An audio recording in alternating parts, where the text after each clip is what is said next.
Hello and welcome to this week's episode of 2 for 2. I'm Chris Stafford. And I'm Sarah Gross.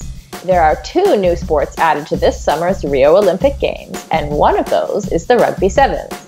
The last time rugby was part of the Games was in 1924 as Rugby Union.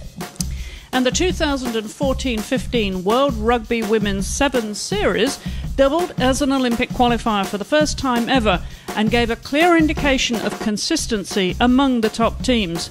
In Rio, there will be 12 teams split into 3 pools of 4 for the opening group stages. The top 4 seeds are Australia, New Zealand, Canada and Great Britain, and they're divided into the following pools. Pool A is Australia, USA, Colombia and Fiji. Pool B is New Zealand, France, Spain and Kenya.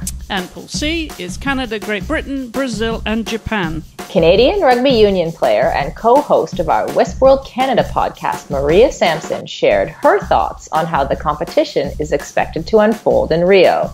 Of those top teams, Canada and Great Britain in Pool C will have the toughest route to get to the final, having to face the runners-up of Pool A and Pool B.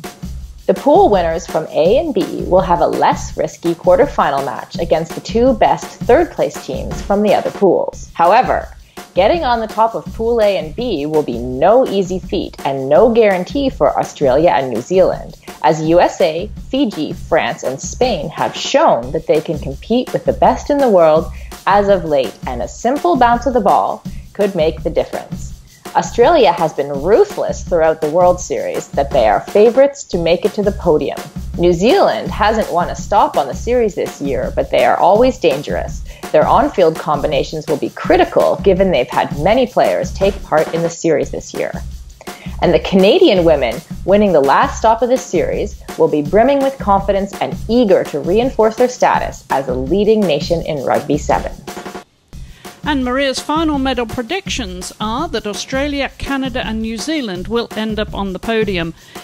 Join us next time for another episode of 2 for 2. In the meanwhile, check out 5 Ring Circus with Kelly O'Mara discussing all the issues from the crazy to the incredulous as we head towards the Games in Rio.